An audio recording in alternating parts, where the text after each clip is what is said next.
Queridos irmãos, eu não sei se é o seu caso, mas eu sonho com bastante frequência. E boa parte das vezes não são bons sonhos.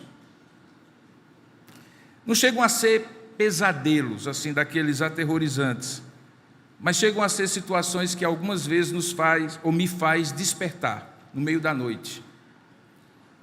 Eu não vou contar todos os meus sonhos aqui, viu? Senão você vai fazer uma terapia e descobrir todos os meus medos e todos os meus desejos, que de alguma maneira se revelam no sonho. Mas eu vou contar um. De vez em quando eu sonho que estou no final da minha vida. Eu achei muito interessante porque Felipe hoje pela manhã falou em algo parecido. Então, em alguns momentos eu estou sonhando que estou no fim da minha vida. Às vezes eu estou em lugares diferentes e estou com idades diferentes. E reencontro pessoas diferentes nesses sonhos. Algumas pessoas que eu convivi na minha vida, que ainda convivo há muitos anos, em vários níveis de relacionamento, de afeto, algumas mais próximas, outras um pouco mais distantes. Gente, no entanto, que eu sempre gostei ou que eu gosto. Nunca aparece gente que eu não gosto, graças a Deus. Nenhuma delas é inimigo meu. Até porque eu acho que eu não fiz inimigos na minha vida, embora possa existir alguns que não gostam de mim, o que é natural e provável. Mas então, do nada, eu e aquela pessoa que está no sonho, de repente somos transportados no tempo, sonho é sempre assim, né? Somos transportados no tempo para situações do passado que eu vivi com aquela pessoa e aquela pessoa viveu comigo. Mas que agora são situações vistas de modo diferentes por mim, quando estou sonhando. Aquelas releituras do passado que algumas vezes acontecem. Mas o que mais me atormenta nesses sonhos, porque poderia ser tudo isso muito bom, imagina, lembrar de coisas boas que eu vivi com as pessoas, mas o que mais me atormenta nesses sonhos é quando eu percebo que algumas dessas situações, e em algumas dessas situações, eu magoei aquelas pessoas. Eu magoei aquelas pessoas que eu amo, que estão no sonho, que eu gosto e que eu magoei. Algumas vezes eu magoei com palavras ditas e que no sonho voltam, atitudes tomadas e que também no sonho voltam. Algumas vezes que eu falei sem sensibilidade, sem prestar atenção em como eu iria ser ouvido, sem cuidado, apressadamente, precipitadamente, repentinamente, palavras que a gente joga, sem consideração por quem aquela pessoa era e é, como ela ouviria o que eu falei, como ela compreenderia o que eu fiz. Então é sempre um sonho que me aterroriza por saber que tem um passado, que tem um débito, e que o sonho me faz relembrar como se fosse um cobrador de uma promissória, e que me faz pensar assim, puxa vida, eu não deveria ter feito isso, eu magoei aquela pessoa. Então, antes de começar a pregar, porque o tema hoje é sensibilidade e mágoa, como eu anunciei, eu quero dizer que, para que você não esteja mais nos meus sonhos, porque talvez alguns aqui estão, ou que você não se torne um personagem dos meus sonhos, deixa eu lhe dizer uma coisa, me perdoe se em algum momento eu lhe magoei. Certamente eu lhe magoei, especialmente se você convive comigo há mais tempo. E eu gostaria muito que esse sermão fosse mais do que simplesmente um sermão. Eu gostaria que fosse um aprendizado comum, de tal maneira que eu aprenda a lição e você aprenda a lição, e que tanto na sua vida como na minha vida nós sejamos mais maduros e Deus seja glorificado na nossa vida, mais cuidadosos, mais sensíveis, tenhamos mais respeito, consideração, tenhamos mais cuidado com esse material que é o mais forte e ao mesmo tempo o mais frágil, que se chama coração humano. Então, vamos começar assim? Se você tiver alguma coisa que eu lhe magoei, por favor, me deixe saber. Porque a pior coisa que pode acontecer entre pessoas que se magoam é quando uma delas não sabe. Porque quando uma delas não sabe, não há possibilidade de conserto. Agora, deixando um pouco a minha sessão pública de terapia, deixe-me dizer que esse tema tem uma periculosidade muito grande para você e para mim. Eu não sei como é que você teve coragem ao ouvir o anúncio de vir à igreja e dizer assim: eu vou ouvir o que Deus tem a falar sobre mágoa. Porque a mágoa é uma das emoções mais negativas que alguém pode sentir. Mágoa é pior do que tristeza. Mágoa é pior do que raiva. Mágoa é pior do que medo. E essas três emoções são consideradas as mais negativas, as mais primitivas do coração humano. Mas mágoa é mais perigoso do que medo. É mais perigoso do que tristeza. É mais perigoso do que raiva. E a grande razão do mal que a mágoa produz é porque a mágoa é um camaleão. Ela se transforma em um sentimento muito complexo, muito sofisticado. A mágoa se disfarça de outros sentimentos. E ela vai sutilmente matando a alegria, a paz, como se fosse um parasita que vai ressecando a vida de uma planta, como se fosse um veneno injetado na alma. A mágoa pode conduzir aos piores atos de vingança, desproporcionais, e produzir morte. Por isso que a carta aos Hebreus, capítulo 12, verso 15, que não é o texto que eu vou pregar sobre, chama mágoa de raiz de amargura. Significa como aquela raiz que é colocada dentro de um vaso, mas é mais forte do que o cimento, do que o plástico, do que a madeira do vaso, e à medida que ela vai crescendo silenciosamente abaixo daquilo que pode ser visto, ela vai rompendo o vaso, vai tornando aquilo algo perturbador, que contamina todo o ambiente. Quando Deuteronômio 29, 18 diz que a mágoa é a raiz que produz erva venenosa e amarga, é porque Deus leva a sério a mágoa. Deixe-me dizer por que ela é perigosa. Porque não existe mágoa contra quem não se ama. Ninguém fica magoado com alguém que não se confia, com alguém que não tem qualquer expectativa. Na verdade é o contrário, quanto mais alguém ama, mais confia, mais tem expectativa, maior potencial tem para ter uma mágoa ainda maior. Por exemplo, se alguém estiver comigo no ônibus e acidentalmente pisar no meu pé, eu fico com raiva. Pode ser até que eu grite, mas passou.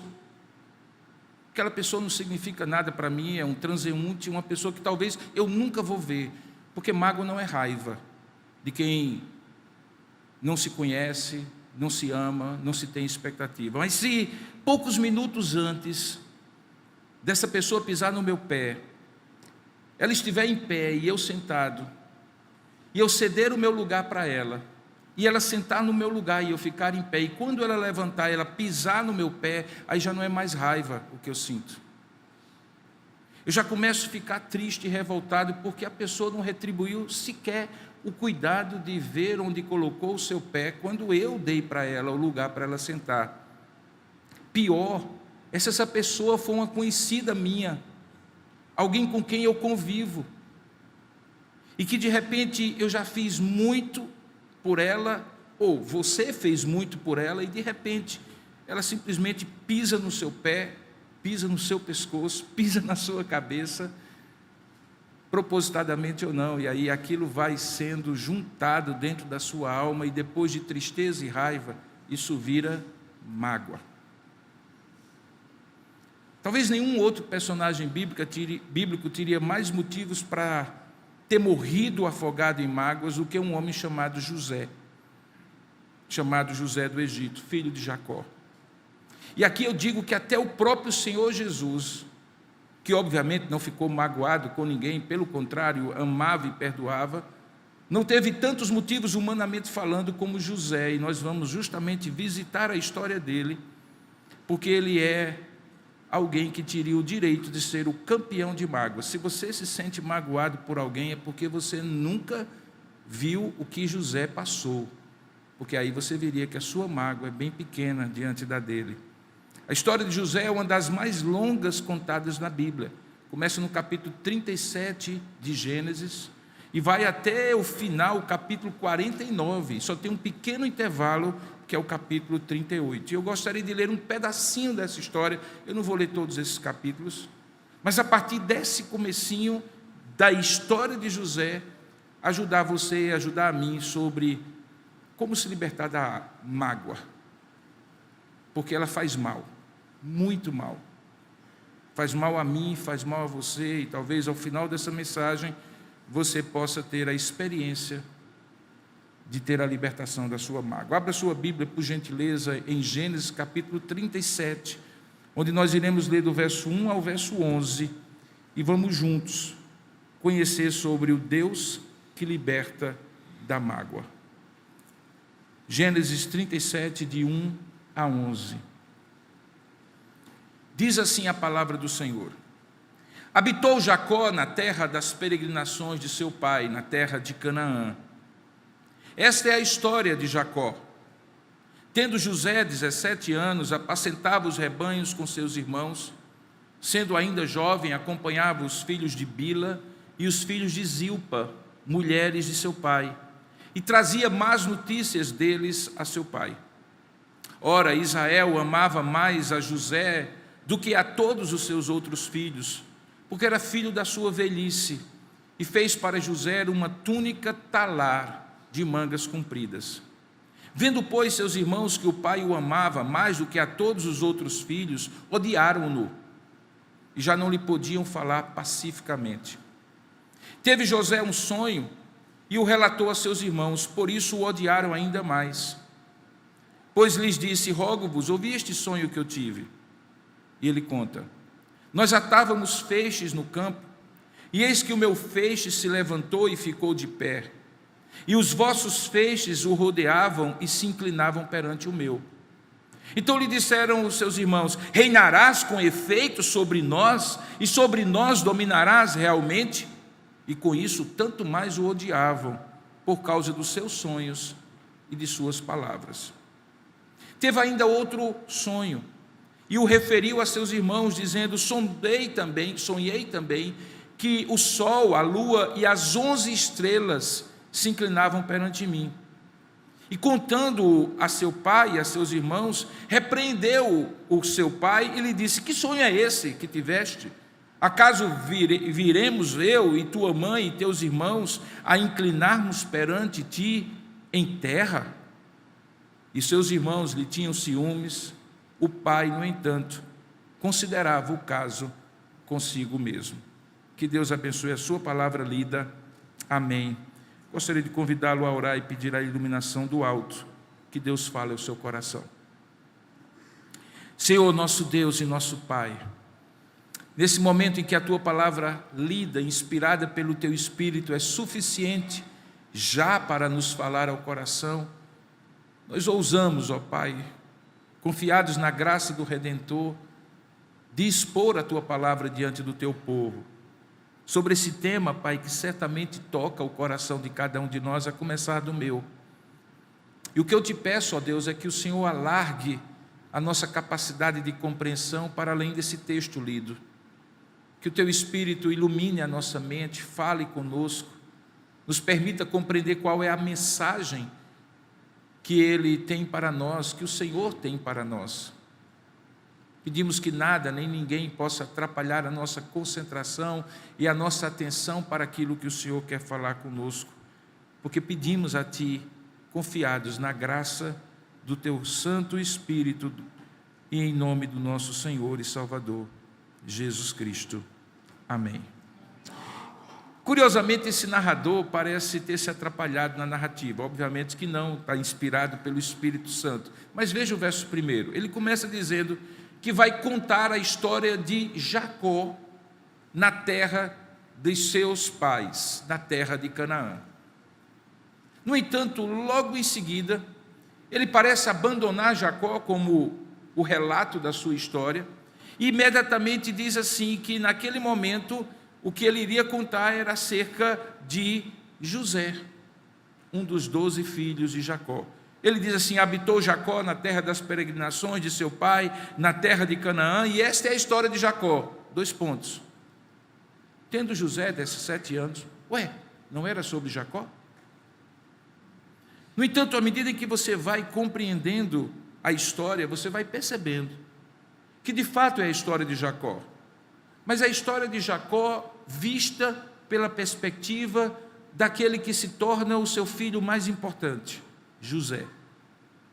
Um jovem com 17 anos de idade, jovem, bem jovem, numa época patriarcal em que a longevidade era tão grande e que lhe fazia parecer praticamente uma criança, um adolescente que acabou de sair da puberdade. O texto parece nos levar a compreender, e você percebeu na leitura, que por conta da sua juventude, José tinha um misto de ingenuidade e de imaturidade. Observe já no verso seguinte que ele trazia más notícias deles, referindo-se aos seus irmãos, a seu pai. Sabe aquele irmão mais novo que fica dedurando os malfeitos dos irmãos mais velhos? Imagina a chateação que José provocava naqueles irmãos. Para piorar a situação, a família de Jacó não era uma família muito bem estruturada. Talvez eu a chamasse de uma família disfuncional. 4 mulheres, 2 esposas e 2 concubinas, 12 filhos, 3 de cada uma, tudo debaixo de uma tenda, no deserto, saindo de um canto para o outro, sem muita água, cuidando de animais, mulheres se digladiando pela atenção do marido e filhos também. A vida de Jacó não era uma vida muito fácil, embora a culpa fosse dele, sem dúvida nenhuma. E no meio daquela história estava aquele sujeitinho chamado José. O texto diz que ele acompanhava os filhos de Bila, veja aí no versículo, e os filhos de Zilpa, mulheres de seu pai. Se você conhece um pouco da história, você descobre que Bila e Zilpa eram as concubinas. E era com ela que José, filho de Raquel, a mulher preferida de Jacó, convivia. A gente pode interpretar esse detalhe de 2 maneiras. Que os outros irmãos, como Benjamim, filho da mesma mãe, e também aqueles que eram filhos de Lia, não gostavam de José e deixavam que ele convivesse apenas com os filhos das concubinas. Ou então, que tanto José como o próprio Jacó usava José como uma fonte de informação para saber o que aqueles seus filhos, filhos da concubina, das 2 concubinas, faziam. Seja num cenário ou no outro, não era uma posição que alguém deveria estar. Ele certamente estava no meio de todo tipo de confusão que houvesse naquela família. E a mágoa surge justamente nesse contexto de cobranças e grandes expectativas. Esse contexto familiar de Jacó era um cenário ideal para o que viria a acontecer e que é narrado até o capítulo 49. Para piorar ainda mais a situação, havia nitidamente uma preferência. Veja aí o verso 3, que diz que Israel amava mais a José do que a todos os seus filhos, porque era filho da sua velhice, e até lhe presenteou com um presente, que para aquela época e para aquela cultura é distinto, uma túnica talar, de mangas compridas. Então nós temos um cenário de vários irmãos rivalizando fraternamente pela atenção, carinho, amor e herança do pai. 4 mulheres, 2 esposas e 2 concubinas, também rivalizando pela atenção do marido, para que seus filhos tivessem a melhor porção daquela herança. E um jovem no meio, imaturo, ingênuo, que se via muitas vezes de um propósito não tão bonito e nem tão fraterno, de entregar os malfeitos de seus irmãos a seu pai. E para completar, um pai que claramente manifestava uma preferência por ele, porque ele havia nascido na sua velhice. Imagine tudo isso colocado numa grande panela desértica, no calor daquela ocasião, e convivendo com tantas narrativas, impressões, histórias, percepções disse-me-disse, no meio daquela família toda complicada. Tudo aquilo, queridos, era um cenário ideal para a mágoa surgir. Mas não apenas o que estava ao derredor de José, mas também a própria atitude imatura e algumas vezes inconsequente dele, que contribuíram para juntar a fome com a vontade de comer. Porque frequentemente, irmãos, a mágoa tem uma contribuição também daquele que fica magoado e que mantém o seu sentimento de mágoa. Como veremos, José, ao contrário disso, tinha todos os motivos para ficar magoado, mas coube a ele aprender a não alimentar e reter a mágoa em seu próprio coração. A narrativa transcorre por muitos capítulos, como eu falei, não iremos ler versículo por versículo, mas eu gostaria de apontar algumas verdades sobre a mágoa, baseado na experiência de José, em momentos variados que a Bíblia registra. E o primeiro deles é que a mágoa distorce a percepção dos fatos, chegando a comprometer a credibilidade da queixa e a legitimidade da decepção. Vou repetir. A mágoa distorce a percepção dos fatos acontecidos, chegando a comprometer a credibilidade de uma possível queixa e a legitimidade de uma possível decepção. O que eu estou dizendo é que é possível que, ao contar aquele sonho, ao invés de ser visto como algo glorioso, ter um irmão mais jovem que de repente iria ter, quem sabe no futuro próximo, um lugar de protagonista na história, importante, que obviamente eles não sabiam, mas poderiam ter antecipadamente celebrado. No entanto, pela mágoa que vai se acumulando de todo esse contexto familiar, aquilo que eles deveriam perceber de um fato, de uma maneira, de uma perspectiva, na verdade estava comprometido, e eles viam completamente diferentes. Eles certamente teriam uma boa credibilidade na queixa que eles teriam para fazer a Jacó. Certamente era legítima a decepção que eles eventualmente teriam por ver a preferência do pai e ver-se colocado de maneira secundária. No entanto, como a mágoa distorce a percepção dos fatos,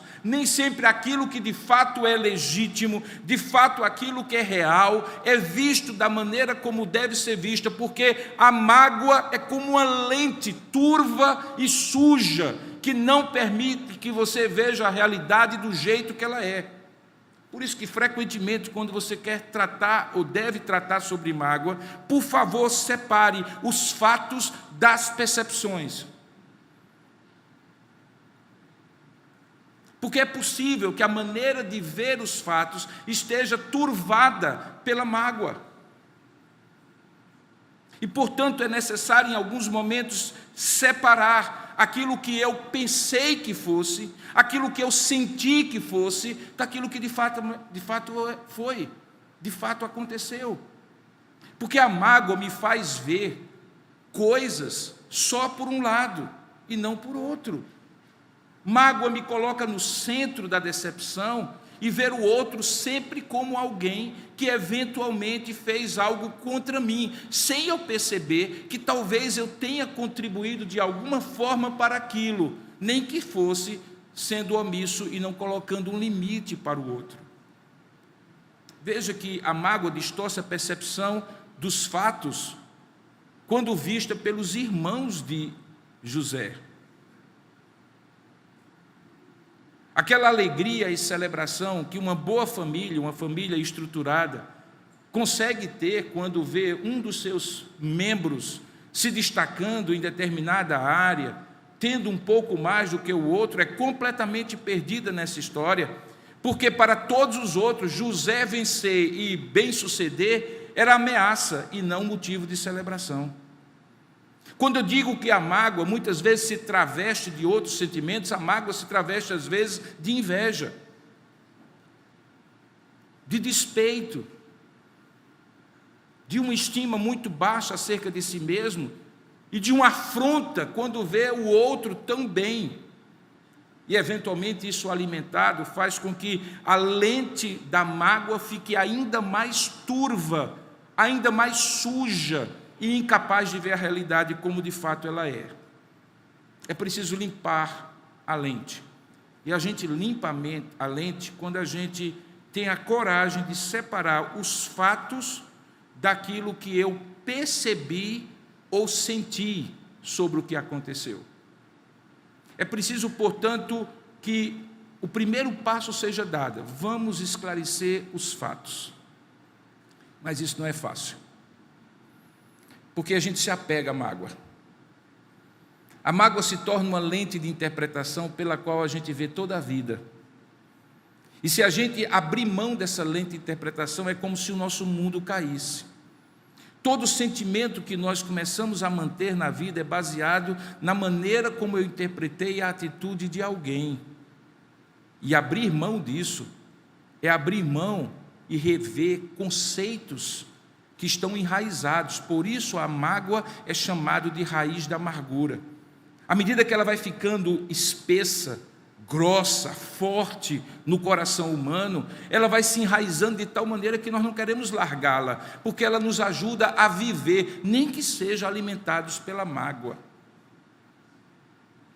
É preciso, no entanto, olhar e cirurgicamente dizer assim, como de fato aconteceu, qual foi a verdadeira intenção da pessoa, ouvir a outra pessoa, compreender que às vezes existe ingenuidade e imaturidade, como houve da parte de José, que tão empolgado, quem sabe, com aqueles sonhos que tinha, não percebeu que a dedução lógica do seu pai, de sua mãe e de seus irmãos, é que ele teria um lugar de projeção e isso afetaria as relações dele com a família. Talvez ele não devesse contar o sonho, talvez ele devesse guardar o sonho para si, deixar ver realizado. Mas o que se espera de um menino de 17 anos de idade? Talvez a ingenuidade e a imaturidade dele fez com que tudo o que precisava para que a família olhasse para ele como uma ameaça e não como uma bênção, fizesse com que toda a lente ali ficasse turva, suja e borrada, e eles leram a realidade por meio daquela mágoa, que não surgiu quando ele contou o sonho, já estava sendo construída ao longo do tempo, porque mágoa é como pequenas pedrinhas, que por menores que sejam, quando entopem algum vaso, pode produzir um AVC, um trombo, e matar alguém. Mágoas não são grandes rochas, são pequenas palavras, são pequenos gestos, ou a ausência deles, que vai se acumulando e se aglutinando a outros e forma um grande obstáculo no relacionamento, porque começa quando a mágoa distorce a percepção dos fatos. Então aquilo que seria uma credibilidade, uma queixa de fato justa, uma decepção de fato legítima, perde completamente a legitimidade e a credibilidade, porque eu estou vendo aquilo pela lente da mágoa que eu quero ver. E aí eu não trato dos fatos, eu trato das percepções, dos sentimentos sobre o fato, e aquilo obstrui o meu coração ainda mais. Segundo lugar, além da mágoa distorcer a percepção dos fatos, a mágoa desloca o foco que precisamos ter de quem é o verdadeiro responsável por nossa vida, aquilo que eu chamo de causa primária, sobre tudo aquilo que eu vivo, inclusive sobre os sofrimentos e as situações de dor e de luta que eu passo. E esse foco sobre aquele que é Senhor do tempo e da história e da minha vida deixa de ser sobre ele, e eu começo a encontrar pessoas culpadas e responsáveis da minha história para culpá-los, como se por acaso eles fossem aqueles que mandam na minha vida. Eu perco a visão de que todas as coisas cooperam para o bem daqueles que amam a Deus e que são chamados segundo o seu propósito, e que nada acontece comigo por acaso, e começo a ter um foco nos pequenos instrumentos que eventualmente Deus usa, sim, Deus usa para produzir transformação no meu coração, dentre as quais a capacidade de lidar com a decepção, com a frustração, com a tristeza que os outros provocam em mim.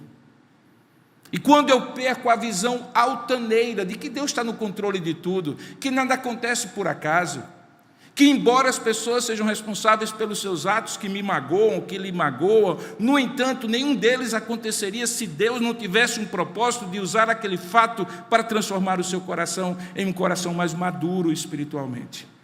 E aí eu começo a olhar as circunstâncias. Eu começo a olhar as causas secundárias. Eu começo a olhar, inclusive, para as pessoas que nem sempre têm sequer a consciência ou a intenção de me magoar, e que me magoaram, e magoaram você, e que eu os acho e os considero como responsáveis, mas eles não são. Eles são responsáveis pelos atos, mas não pela minha mágoa. Eles são responsáveis pelo que eles fizeram, mas eles não são aquele que, como autor da minha vida, sabe exatamente por quais vales profundos eu preciso passar para amadurecer. Eu fui para o Instituto Bíblico muito jovem. Eu tinha pouco mais de 16 anos de idade quando entrei naquele internato do Instituto Bíblico Betel Brasileiro. E fiquei no internato, contando Instituto Bíblico e seminário, nada mais, nada menos do que 7 anos. Portanto, de 16 até quase 23 anos de idade, eu fui um adolescente e um jovem, vivendo um contexto completamente diferente dos jovens e adolescentes da minha geração. E naquele contexto ali, tendo saído de casa diretamente para isso, saindo de Campina Grande para João Pessoa, havia algumas coisas que me revoltavam. Naquele contexto comunitário, em que a individualidade precisa abrir espaço para a coletividade, tudo virava culpa de todo mundo, mesmo que alguém não tivesse culpa. E era mais ou menos como aquele pai de antigamente que, tendo muitos filhos, dava surra naquele que fez e naquele que não fez. Mais ou menos a história de apanhar porque comeu sabão e apanhar para descobrir que sabão não se come. Então, novamente, era assim. Então, em alguns momentos, tinha algo chamado reunião de concerto. O reunião de concerto era quando o pessoal juntava todo mundo, dizia assim, tem alguma coisa errada, existe pecado, e esse pecado precisa ser confessado. E aí começavam os pecados, e os pecados sempre eram aqueles pecados que não precisavam necessariamente ser confessados publicamente. Porque existem pecados que publicamente cometidos devem ser confessados publicamente, mas existem pecados que intimamente cometidos devem ser confessados somente diante de Deus. Esse é um princípio bíblico. E aquilo era visto por mim, e eu nunca entendia porque eu já tinha confessado meus pecados, e ainda estava naquela arguição que me fazia muitas vezes ser parcialmente culpado por algo que eu não tinha feito. Então, algumas vezes eu procurava alguém ali e dizia assim, mas isso não é justo. O que é que eu tenho a ver com isso? E aí a resposta que alguém me dava era pior para o meu coração juvenil. Dizia assim, mas é Deus tratando com você. Ah, meu irmão, que negócio é esse? Deus tratando comigo? Alguém faz uma injustiça, comete alguma coisa errada contra mim, eu não tenho nada a ver com isso, e você está dizendo que Deus está tratando comigo? Eu ficava ainda mais revoltado. Se Deus quisesse tratar comigo, Ele trataria da outra forma. O tempo passou. E frequentemente, quando eu estou junto com jovens que estão em formação para o pastorado, imaginando que no pastorado você sim é tratado por meio de pessoas que eventualmente podem cometer algum deslize com você, como todas as relações humanas, mesmo as familiares, na igreja também pode acontecer. E frequentemente eu tenho que dizer a esses jovens, 40 anos depois daquelas experiências, Deus está tratando com você. Porque de fato está. O problema é que a mágoa desloca no nosso sentimento de um ego ferido o foco que deveríamos ter do que é o verdadeiro, ou de quem é o verdadeiro responsável pelo que está acontecendo conosco. Que mesmo a injustiça mais crassa, a decepção mais amarga, a frustração mais terrível não aconteceria com você e em você se Deus não tivesse um propósito de lhe fazer amadurecer. A história de José é exatamente isso, irmãos. Vocês conhecem um pouco, porque vocês já leram essa história várias vezes. É uma história de altos e baixos, quando parece que a história está indo bem, que José, enfim, vai ter um ascendente na sua vida, alguém comete uma injustiça com ele. É a mulher de Potifar, depois é o faraó, os próprios irmãos que venderam José a uma caravana de ismaelitas e acabaram tornando-o escravo no Egito. E eu fico imaginando, no meio dessa confusão toda, em alguns momentos José dizendo assim: Senhor, e aquele sonho, onde é que ficou? Porque até agora tem sido só peia e sofrimento, só injustiça. Eu tenho pago por aquilo que eu não provoquei. A mulher me quis agarrar nas câmaras do marido, que é poderoso na terra, eu corri. A mulher agarrou minha manta, ficou com ela na mão. Quando o marido chegou do trabalho, disse: ele me forçou. E entre a palavra dela e a palavra minha, sou eu que acabo no calabouço, Senhor, e o sonho. Aquela história de que meu feixe ficaria mais alto e todos estariam ali ao redor dele, onde está? E aquele sonho do sol, da lua e das estrelas, todas se curvando. Eu entendi errado? Não, ele não entendeu errado. E durante todo aquele processo, que não foi de curta duração, foi um processo de amadurecimento longo, José precisou entender que quando a mágoa deslocasse o foco do verdadeiro responsável, a causa primeira por tudo na sua vida, inclusive pelos acontecimentos que traziam sofrimento e dor, para os meios usados por esta causa primeira, os homens, as circunstâncias, pessoas que nem sempre tinham consciência do mal que estavam fazendo a ele, ou a intenção de magoar, ele precisava voltar os seus olhos para Deus e confiar que Deus é sempre bom, está sempre no controle, é sempre soberano, e nada acontece conosco se o Senhor não tiver um propósito ainda melhor que aquelas circunstâncias, aquelas pessoas não podem anular. Porque a mágoa, querido, tem o poder de deslocar o foco de Deus para as circunstâncias. Cuidado, cuidado. Ou você confia que o Senhor é Senhor do tempo e da sua história, e que aquilo que parece ser motivo para você ficar remoendo em dor com injustiça que alguém fez, na verdade pode daqui a pouco se tornar um grande livramento e uma correção de rumo numa direção que talvez você estivesse muito pior se não tivesse sua rota corrigida. Ou você faz isso, ou você se engolfa na mágoa, culpando pessoas, apontando pessoas, se revoltando contra pessoas, se decepcionando contra pessoas, tendo seu coração amargurado, e não tem coisa que amargure mais o coração quando você lê a sua vida por meio das circunstâncias e por meio das pessoas. Por favor, não pense que eu estou propondo que você tenha uma visão alienada da vida. Não. Tenha consciência do mal que alguma pessoa fez por você. Isso aí é outra história. Não é passar pano e dizer: não, bichinho, fez nada disso não. Fez. Disse. Fez um mal? Fez. Mas lá na frente, nessa história, talvez a parte mais bonita da história é quando José, enfim, revela a sua identidade lá na corte do Egito, e os trêmulos, vendo que agora era a hora da vingança, José simplesmente diz: não se preocupe, vocês intentaram o mal para mim, mas Deus transformou o mal em bem. Só que daquele primeiro momento e ao longo de todas as circunstâncias, até esse momento de maturidade, muito sofrimento, muita dor, muita correção de foco José precisou fazer. Porque ninguém amadurece olhando pessoas e circunstâncias. A gente só amadurece quando percebe que mesmo quando as pessoas e circunstâncias nos magoam, Deus está tratando o nosso coração. É Deus tratando. É maturidade. Decepção faz a gente ficar com menos expectativas irreais sobre as pessoas. Tristeza faz com que a gente aprenda a ter em Jesus a fonte da alegria que nunca muda. Atitudes más das pessoas, ao invés de serem plantadas e florescerem, enraizarem-se no meu coração, são desinfetadas com a certeza de que Deus sempre é bom para comigo, independentemente das pessoas.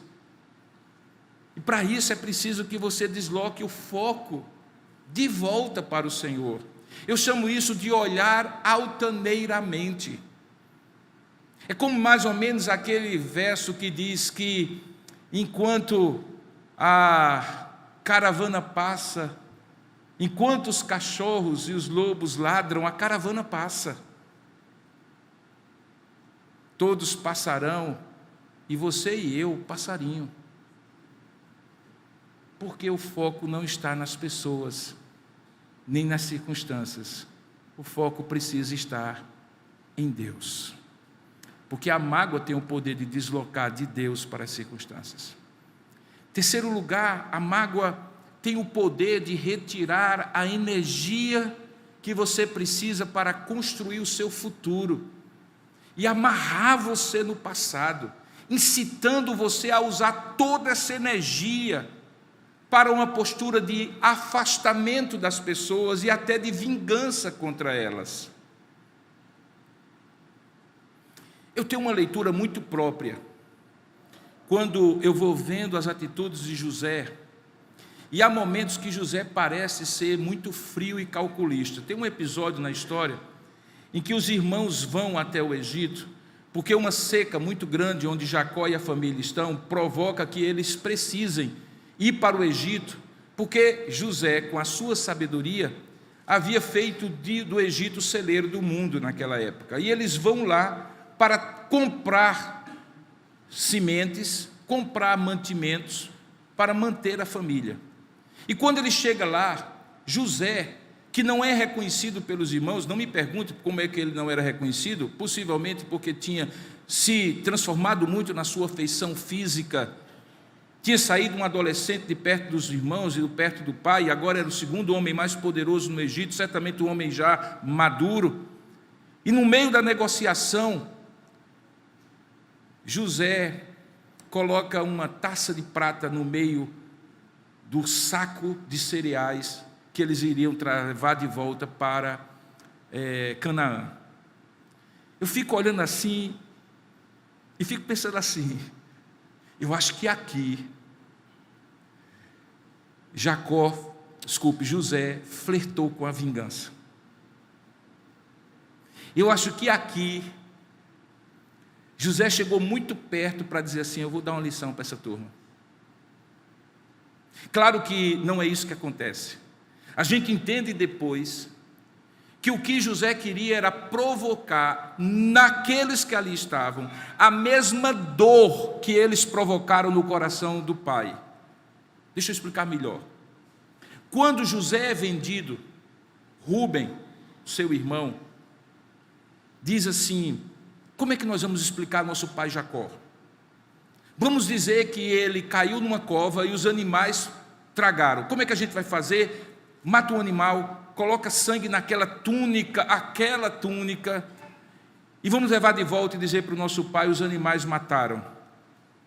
E aquele velho Jacó, que amava aquele filho de maneira assim, desmedida e às vezes até discriminatória, aquele velho rasga a roupa, grita para os céus e a terra a perda do seu filho José, o amado, o filho da sua velhice, o filho de Raquel, a mulher amada. E aqueles 11 irmãos estão lá vendo o sofrimento do velho, sabendo da verdade, sentindo que se safaram, indiferentes e insensíveis à dor do velho Jacó.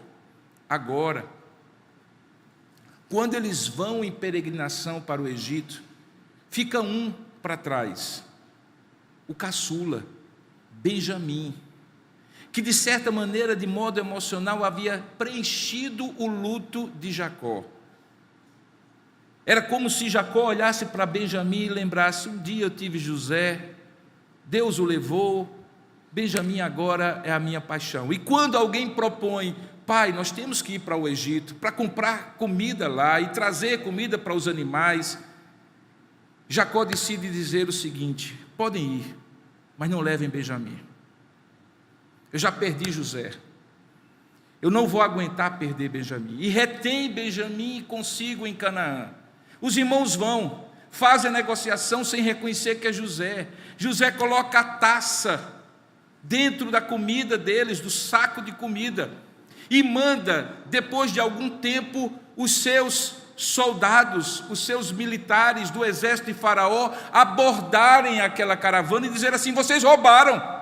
José sabia que eles não tinham roubado, por isso que eu acho que ele flertou com um pouquinho do prazer mórbido e sádico de dizer assim: agora eles vão sentir o que meu pai sentiu. E aí ele manda aquela taça e os soldados depois. O coração da gente é um coração enganoso e desesperadamente corrupto. Eu conheço pessoas aqui que são boas, mas tão boas, que ao longo do tempo eu fico pensando assim: gente, que tanta bondade e generosidade eu vejo em pessoas aqui. Mas eu já vi pessoas boas fazendo coisas muito más. Porque o coração da gente é enganoso. E a gente de vez em quando flerta com a maldade, ou melhor, grande parte do tempo a gente flerta com a maldade. Quando Jacó fez isso, quando José, desculpa, eu estou confundindo toda hora os dois Jotas, quando José faz isso, lá na frente eles descobrem. Os soldados trazem de volta. José, com toda a frieza do mundo, diz assim: bonito, né?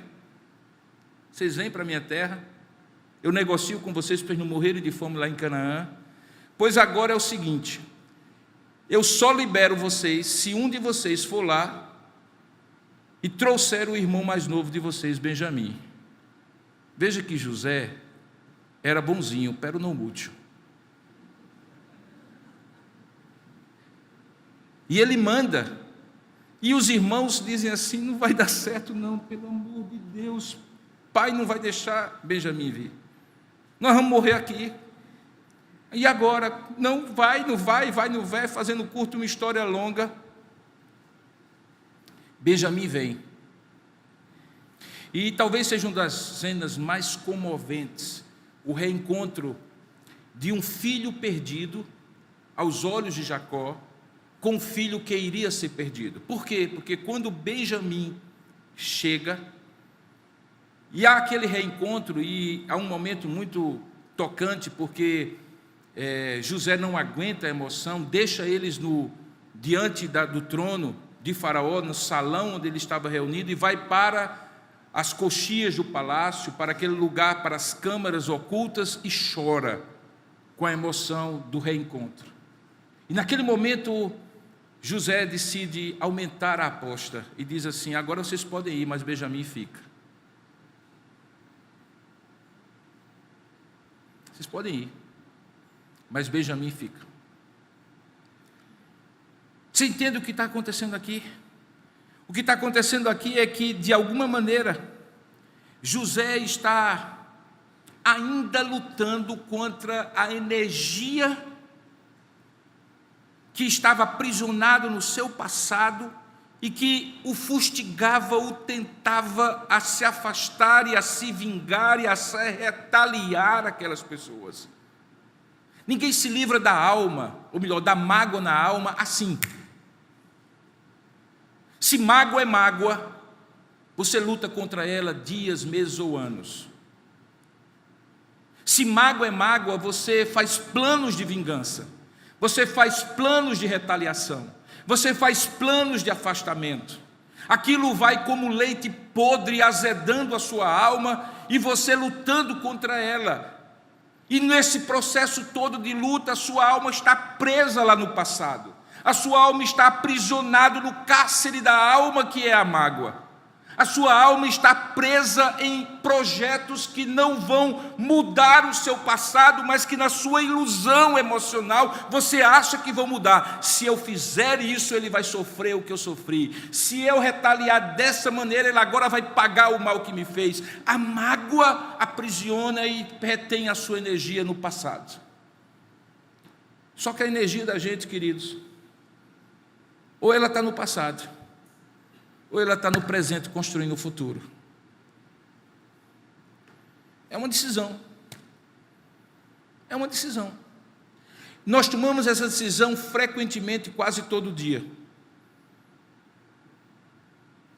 Quase todo dia. E tomamos isso assim, com uma certa facilidade. Por exemplo, jogadores. Principalmente jogadores que têm envolvimento em esportes, que têm uma contagem de pontos muito alta. Imagine se cada vez que um jogador de basquete visse o time adversário enterrar na sua cesta, ele disse assim: para, gente, que coisa horrível. E agora? Como é que a gente vai fazer para nunca mais... Não, meu amigo, você já viu como é que funciona? Perdeu o ponto, o cara já vai lá para o final da quadra, já procura alguém para soltar a bola, fazer a jogada, porque só tem um jeito de reverter o placar, não é olhando para trás, para a cesta que você levou, é olhando para frente, para a cesta que você precisa fazer. Mas no esporte é fácil, né? Afinal de contas, ganhando os milhões que eles ganham, perder ou ganhar, obviamente que ninguém gosta de perder, é uma questão matemática, é uma questão esportiva. Mas aí que vem a mágoa. Quando quem faz a cesta contra você é alguém que você ama, você fica remoendo no coração. E aquilo vai lhe aprisionando, retirando a sua energia, lhe deprimindo. Frequentemente eu escuto pessoas dizendo assim: eu perdi uma noite de sono planejando o que eu iria fazer.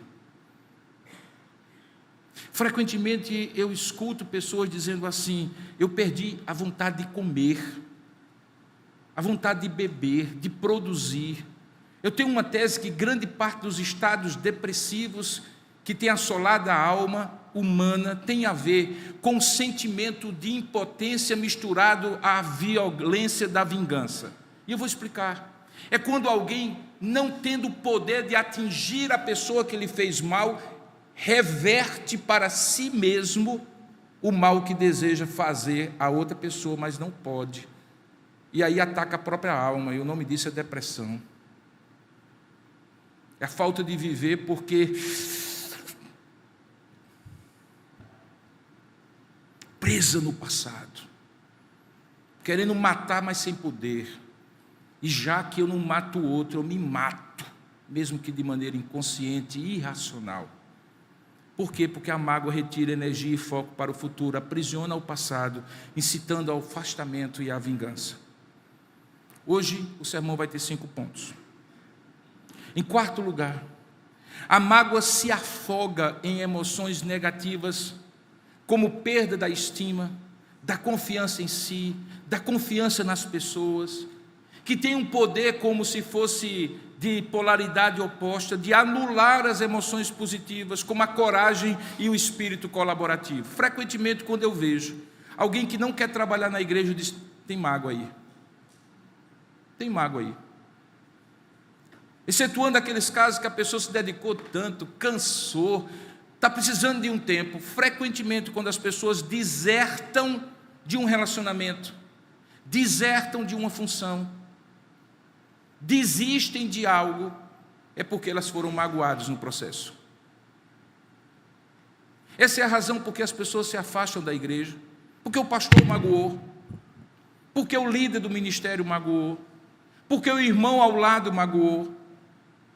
Por quê? Porque a mágoa afoga a pessoa em emoções negativas. Essas emoções negativas tiram toda a capacidade da pessoa se sentir bem consigo mesmo, se sentir bem com o relacionamento. Anula emoções positivas, que é a coragem de dizer assim: vamos fazer, vamos colaborar. A pessoa prefere se fechar, e ao se fechar, ela se isola. E ao se isolar, ela é presa fácil ao inspirador de toda mágoa. Conhece o sujeito? Conhece o sujeito? Satanás. Por favor, faça a seguinte leitura comigo. O sujeito é criado como querubim ungido da guarda de Deus. Privilégio top. Está diante do trono de Deus. Menor só do que Deus, a palavra de Deus diz isso claramente. De repente a vaidade toma conta do seu coração, o orgulho, e ele diz: eu quero ser igual a Deus. Como Deus não dá a glória a ninguém, Deus o expulsa e aquele anjo de luz, Lúcifer, se torna um ser sombrio, amargurado, magoado contra Deus. O que é que ele vai fazer o restante da sua existência até um dia ser aprisionado? Ele vai fazer tudo que possa para prejudicar aquela pessoa que o magoou.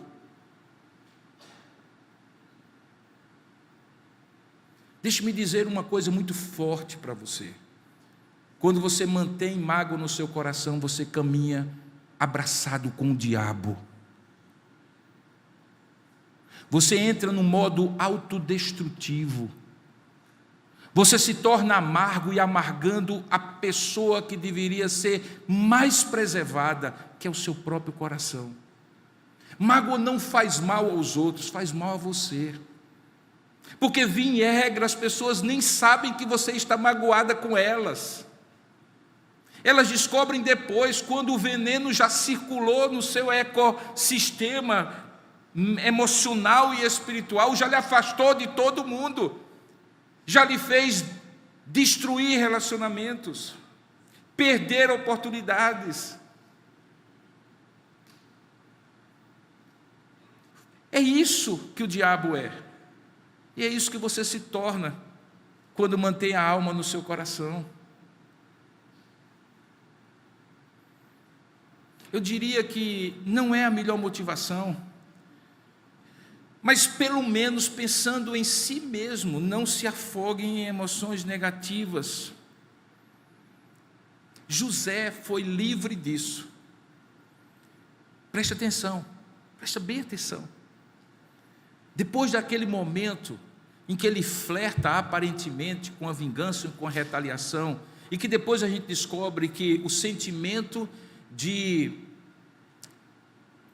fazer aquilo para que ficasse claro aos seus irmãos o mal que ele fez, mas não no sentido de vingar-se deles, mas no sentido de produzir neles a maturidade que ele já tinha sentido. Sabe aquela coisa que você tem que dizer à pessoa, não porque quer que ela sofra, mas porque ela quer que ela amadureça com a verdade que vai ouvir? Sabe aquela coisa que a Bíblia chama de falar a verdade em amor? Falar a verdade em amor não é passar pano porque você não quer magoar a pessoa. Falar a verdade em amor também não é falar a verdade para que a pessoa se ferre. Não! Falar a verdade em amor é dizer o que é certo, mas com uma atitude de dizer assim, portanto, corrija-se, melhore, amadureça, porque eu lhe amo. José faz isso. José faz isso nos momentos finais, quando ele tem que explicar aos seus irmãos tudo isso. E o que me chama mais atenção é porque isso demonstra que José não se afogou em emoções negativas. Ele produziu e produziu muito. Você imagina o que é ser, como ele se tornou, o homem mais poderoso da nação mais poderosa de uma época? E de repente aquele homem se vê na condição de poder se vingar dos seus irmãos, mas decidir não fazê-lo. E quando é que isso acontece? A partir de um fato que está registrado no capítulo 48, que é quando o velho Jacó adoece para morrer. Deixa eu dizer uma coisa para você, se você já passou por isso. Se você vive numa família de mágoas, num relacionamento de mágoas, numa igreja de mágoas, em que a mágoa é a regra e todo mundo está magoado com todo mundo, alguém precisa morrer. Porque a morte tem uma capacidade de colocar as coisas em perspectiva. Ou piora de vez, ou alguma coisa boa vem da morte. Jacó adoece, e alguém chega lá no capítulo 48, verso 21, e diz assim, teu pai está enfermo. E aí acontece uma coisa maravilhosa. José, a essa altura, tinha 2 filhos, Manassés e Efraim. Está aí no versículo 1 do capítulo 48. E quando avisaram a Jacó, eis que José, o teu filho, vem ter contigo, aquele velho esforçou-se e se assentou no leito. E então ele rememorou a sua história, diz o texto. Projeta aí, por favor, 48:3. E ele diz assim a José: o Deus Todo-Poderoso me apareceu em luz. Sabe quantos anos tinha passado isso aqui? No mínimo 50 anos. Não, isso aí não. No mínimo, tinha passado 50 anos. E Jacó volta no tempo, igualzinho meus sonhos. E ele diz assim: o Deus Todo-Poderoso me apareceu em luz na terra de Canaã e me abençoou. E eu me lembro, meu filho José, que naquela época, no verso 4, ele diz assim: Deus diz para mim: eu te farei fecundo, te multiplicarei e te tornarei multidão de povos, e à tua descendência darei essa terra em possessão perpétua. Deixa eu dizer uma coisa, eu acho que Jacó completou e não está registrado. Ele já havia dito isso a meu pai Isaque. E já tinha dito isso a meu avô Abraão. Deixa eu contar uma coisa para você, José. Nós fazemos parte de um povo da aliança, em que todas as circunstâncias da vida são incapazes de inverter, reverter, destruir o propósito que Deus tem na nossa família, que tinha no meu avô, no meu pai e agora em mim, só que eu estou partindo. Era isso que Jacó estava dizendo. E então ele chama José, e no verso 8, tendo visto os filhos de José, ele pergunta: quem são esses? Um avô morrendo sem conhecer os netos do seu filho preferido.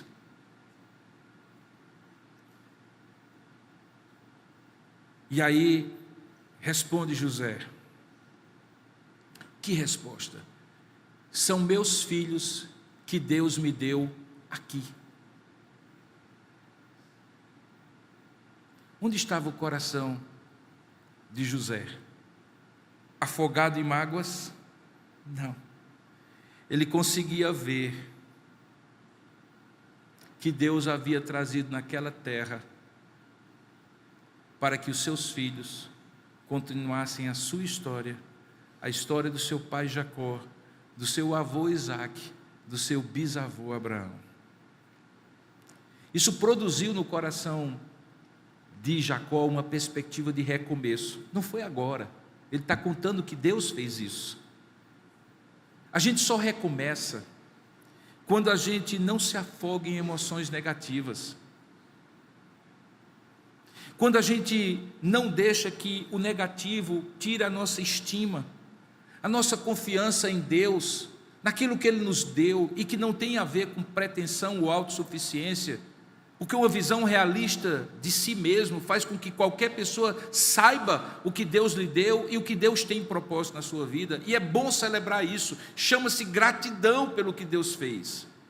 E quando essa pessoa faz isso, ela anula completamente aquelas emoções negativas e tem coragem para recomeçar. Gente, José era um Highlander. Tentaram cortar a cabeça daquele homem várias vezes.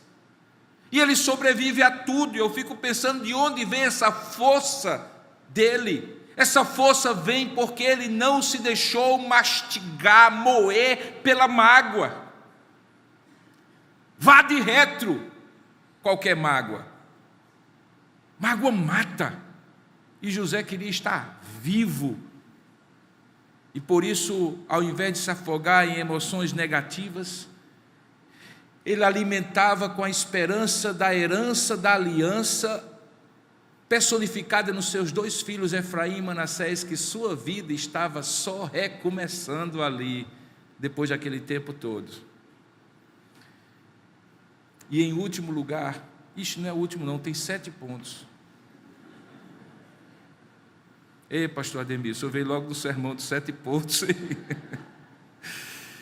Em quinto lugar, a mágoa dá oportunidade para a ingratidão e para a murmuração contra Deus e contra as pessoas. No entanto, ela dá muito mais oportunidade para o reconhecimento da graça de Deus que produz gratidão. Eu vou só mencionar o ponto, porque o tempo está muito longo. A mágoa, como eu falei, faz mais mal à própria pessoa, em sexto lugar, e cada vez mais à medida que ela retém isso no coração, mas ao mesmo tempo, quando ela tira no coração, ou tira do coração a mágoa pela obra libertadora do Senhor, ela se sente como se estivesse renascendo. E toda a força do mal contra ela se reverte em força produtiva. Existe um personagem que é talvez um dos meus heróis, Viktor Emanuel Frankl. Você já deve ter ouvido falar. Um sobrevivente de um campo nazista, que viu toda a sua família ser destruída por aquela sanha ensandecida, diabólica, daquele momento da história. Ele formulou todo um pensamento dentro da psicologia de que quando você encontra um sentido para a vida, você supera o mal. José encontrou o sentido. E qual era o sentido? Não era um sentido que ele construiu, era um sentido que o Eterno havia construído quando colocou numa família de um propósito eterno, a família da aliança. E aí ele descobriu que fazer mal a si mesmo não era o propósito que Deus tinha para aquela família, porque ele lembrou da promessa feita a Abraão: sai da tua terra, da tua parentela, e eu te mostrarei uma terra que mana leite e mel, sê tu uma bênção.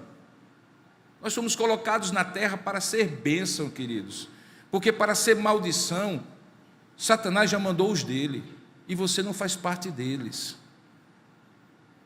É uma decisão sua. Você é herdeiro de uma aliança que faz você ser uma bênção, para poder ser abençoado. A pergunta mais importante, portanto, é: o que fazer para ser liberto dessa mágoa? Sabe, queridos, é preciso compreender o propósito de Deus e o maior amor que você precisa, independente do amor que você desejava ter das pessoas. Se tão somente os irmãos de José percebessem que, ainda que o pai tivesse preferência por ele, eles eram amados pelo Pai dos pais, do Senhor dos senhores, aquele que havia lhes dado a vida, eles entenderiam. Deus tem um propósito na vida de José. Se eles soubessem que José ia ter que passar por tudo que passou para cumprir o propósito, talvez ele dissesse assim: eu nem quero ser como José. Se tão somente eles entendessem qual era o propósito que Deus tem na sua vida. Querido, não fique magoado, Deus tem um propósito belíssimo na sua vida. Por que reter as pessoas como culpadas? Por quê? Ainda que elas tenham culpa, ainda que elas tenham sido instrumentos, Deus tem algo maior para você. José compreendeu o propósito de Deus e fez aquilo que pode matar toda mágoa. Raciocine comigo, eu estou chegando ao final. Se mágoa é aquele sentimento de que eu amava tanto alguém, me dediquei tanto, investi tanto, fiz tanto por essa pessoa, e ao contrário disso, ela me magoou, me decepcionou, não correspondeu às minhas expectativas. Qual é o caminho para me livrar disso? É amar de volta. É amar de volta. Preste bem atenção, quando a pessoa está magoada com você, é porque ela lhe ama. Ela lhe ama. A gente descobre que rivalidade fraterna não é ódio de irmão para com outro, é a concorrência pelo amor do Pai. Ora, tem amor de Deus disponível para cada um de nós, para a nossa necessidade e para sermos instrumentos do amor dele para com os outros. Portanto, tenha paciência. Deus está agindo com a pessoa, e a maneira como Deus age com a pessoa é por intermédio da manifestação do seu amor para com ela. Veja quem é o maior exemplo, que não é José, é Jesus. Quando eu disse no início dessa mensagem que, apesar de ter sofrido infinitamente mais do que José, Jesus em nenhum momento demonstrou mágoa, sabe por quê? Porque ele amou. No momento mais crucial, ele olhou para aquelas pessoas que estavam cometendo a maior injustiça contra ele, e disse assim: Pai, perdoa-lhes, eles nem sabem o que fazem. Você consegue entender o que é isso? Jesus estava amando, e por isso ele não ficou preso na mágoa. Portanto, o maior bálsamo a oferecer a um coração magoado, preste bem atenção nisso, é a manifestação do seu amor, do qual aquela pessoa tanto se ressente. Está ressentido porque faltou amor? Ame. Ame. Sim, vá até os fatos, mas vá até os fatos em amor. Sim, esclareça, mas esclareça em amor.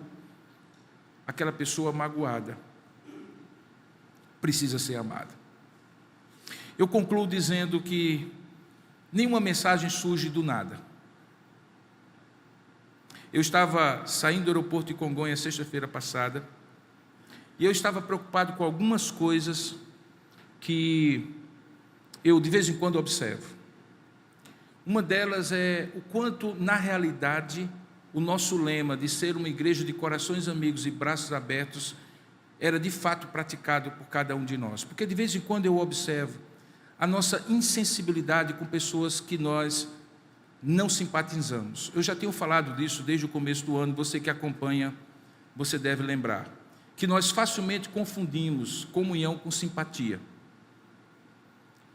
Quero dizer para vocês que qualquer um de vocês, e eu também, de perto não é normal. Alguns são mais perfumados, mais ajeitados, mas se realmente tirar a casca, nós somos difíceis. Você é difícil, eu sou difícil, por razões diferentes. Até os bonzinhos são difíceis. E muitas vezes a gente confunde que igreja é uma reunião dos bonzinhos que a gente gosta. Mas igreja não é uma reunião dos bonzinhos que a gente gosta. Igreja é muito mais um hospital de enfermos, com feridas abertas, que fedem mal, que muitas vezes rejeitam tratamento, e que nós temos que, enquanto somos tratados das nossas próprias feridas, ser os enfermeiros e os médicos das feridas dos outros. Então, os piores de João Pessoa estão aqui, desculpa a franqueza, porque se você não se considerar assim, você está fora. Se o apóstolo Paulo, que é o apóstolo Paulo, disse que era o pior dos pecadores, eu não imagino que você se acha melhor do que Paulo. Se você não é melhor do que ninguém, nem um pouco melhor do que Paulo, então quem você considera pior do que você está no mesmo nível, porque diante de um Deus puro, santo e justo, todos são pecadores e carecem da glória de Deus. O que é que nós precisamos fazer?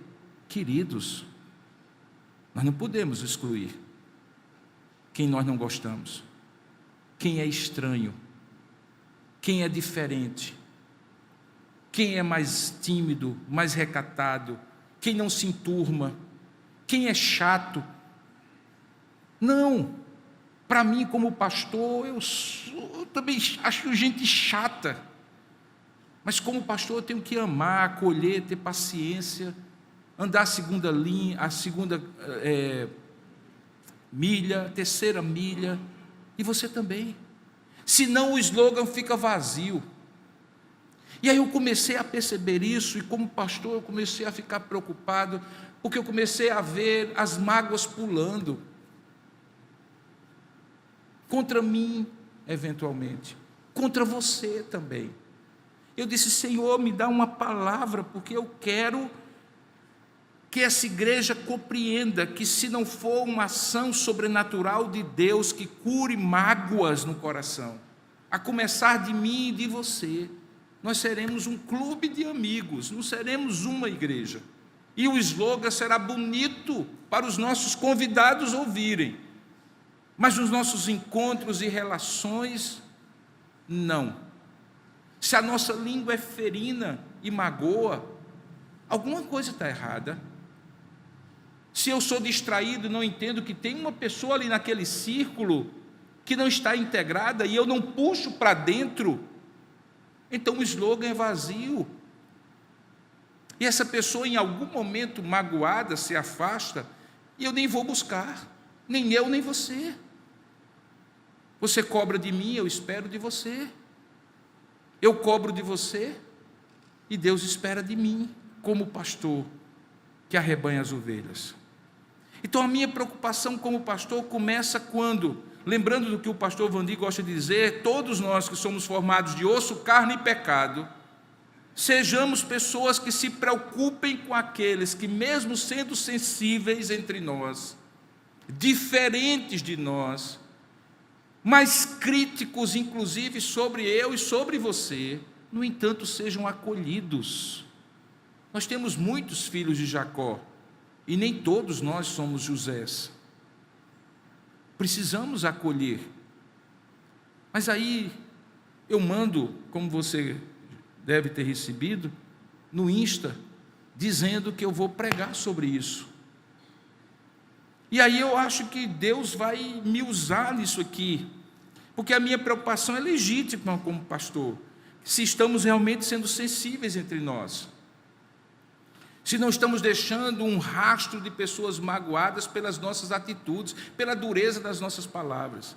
A minha preocupação até aquele momento era esse. Eu me lembro que quando eu embarquei, eu mandei a comunicação para todo mundo já ficar sabendo, entrei no voo, deu aquela leseirinha na hora da decolagem, eu dormi um pouquinho, depois me lembrei que eu tinha que preparar a aula de escola dominical dos adolescentes, e aí abri o computador e comecei a trabalhar. E como eu estava com a conexão, apareceu uma mensagem de uma pessoa que eu muito amo, que compartilhava aparentemente uma mágoa que hoje habita no coração dessa pessoa por algo que eu fiz e por algo que eu não fiz.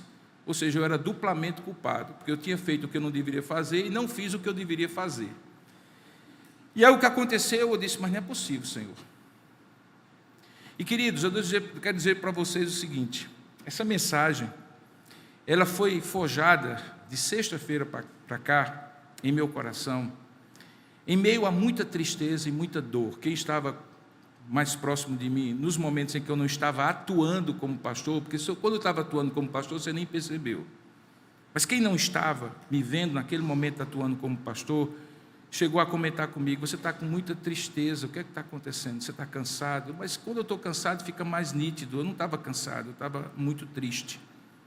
E esse final de semana, que não acabou ainda, porque ainda não foi possível isso acabar, foi uma prova de fogo no meu coração, de como eu tenho uma capacidade pecaminosa de magoar as pessoas. Pela minha distração, insensibilidade, descuido, falta de sensibilidade, de acolhimento, de percepção de onde a pessoa está, de que minhas palavras podem feri-la, porque essa pessoa que tanto me ama e que declarou isso, eu estou magoado porque eu lhe amo,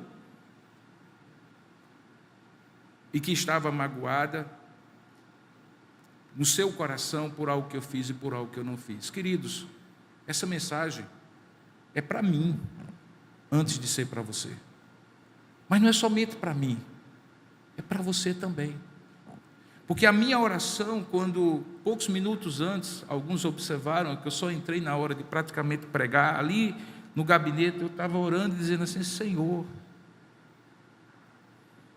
se eu, que nem imaginava que essa pessoa estivesse magoada comigo, sou surpreendido dessa maneira, enquanto estou preparando um sermão sobre mágoa para ministrar à minha igreja, pelas observações que eu tenho feito como pastor, e de repente Deus me dá uma invertida e diz, como para a sua igreja, se você também é produtor de mágoas?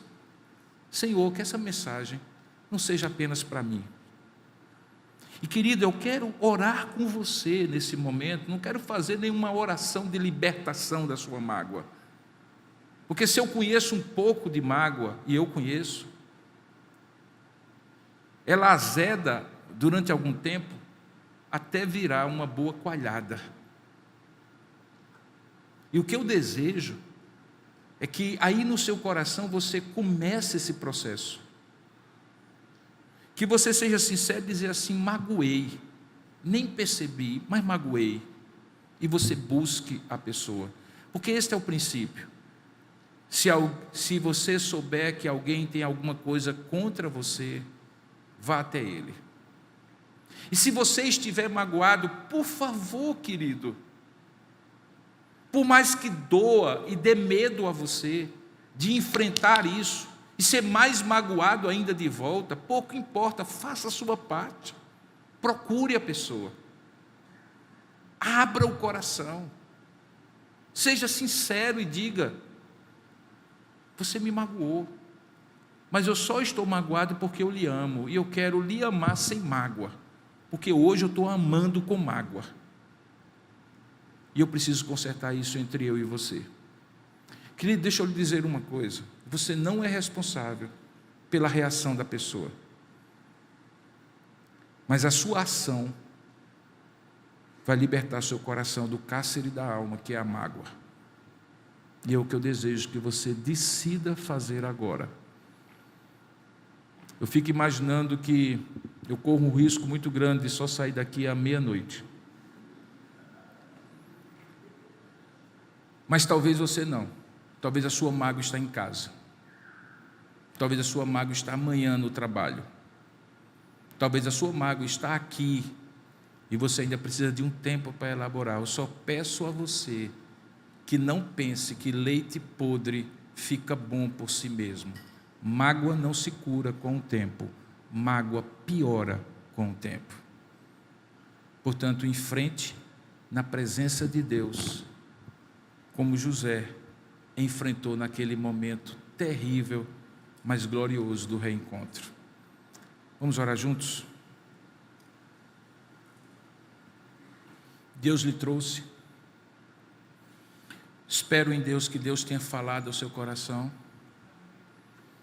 Agora é a hora de você falar com Ele. Coloque sua vida diante de Deus.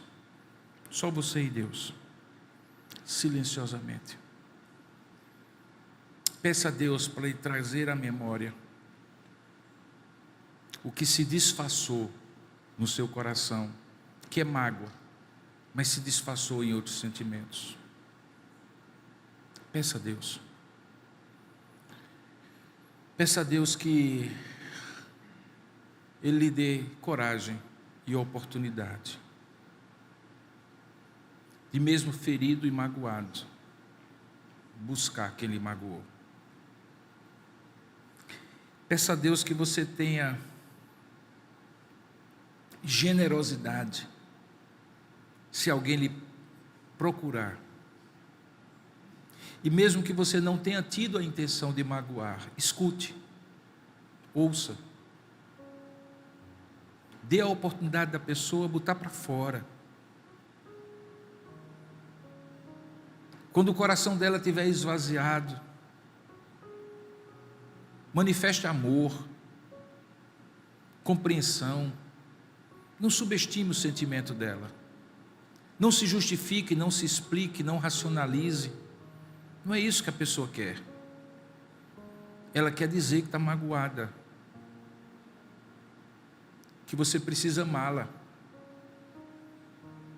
Talvez não no primeiro momento, mas talvez no segundo momento. Você precisa talvez só esclarecer para que a pessoa não fique com o foco errado. Talvez é um momento, meu querido irmão e irmã, para você calibrar as expectativas da pessoa com relação a você. Talvez você alimentou essas expectativas. Talvez você deu a entender que ela podia esperar isso tudo de você quando ela não podia. E talvez você tenha que reconhecer que trazia um certo prazer em você deixar que ela pensasse que você era isso tudo e depois eventualmente tivesse se decepcionado com você.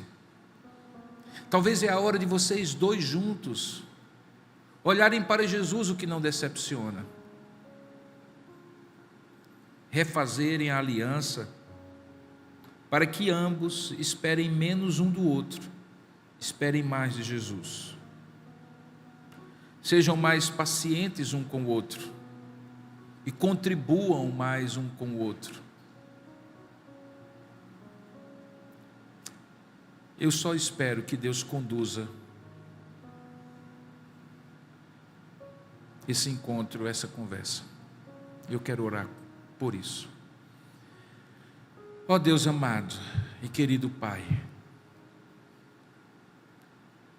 certamente, Senhor, falar sobre tudo isso nos traz muitas lembranças, muitos sonhos, pesadelos até. É possível que haja gente aqui que se trema só de pensar nesse momento, que parece ser um momento de enfrentamento, mas verdadeiramente é um momento de libertação.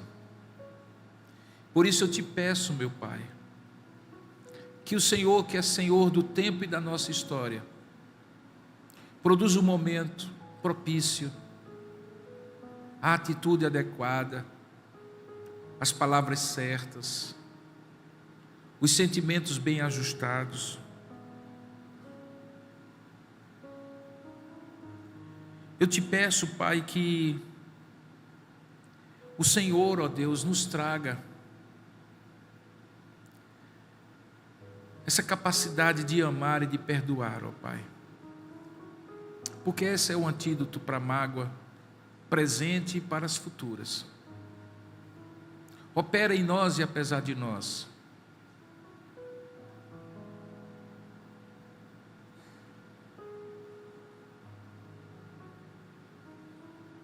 Faça isso, Pai. Eu sei que o Senhor está provando a nós. Eu sei que é o Senhor por trás. Ajuda-nos a discernir a maneira como o Senhor nos prova, quando magoamos e somos magoados. Oramos assim em nome de Jesus. Amém.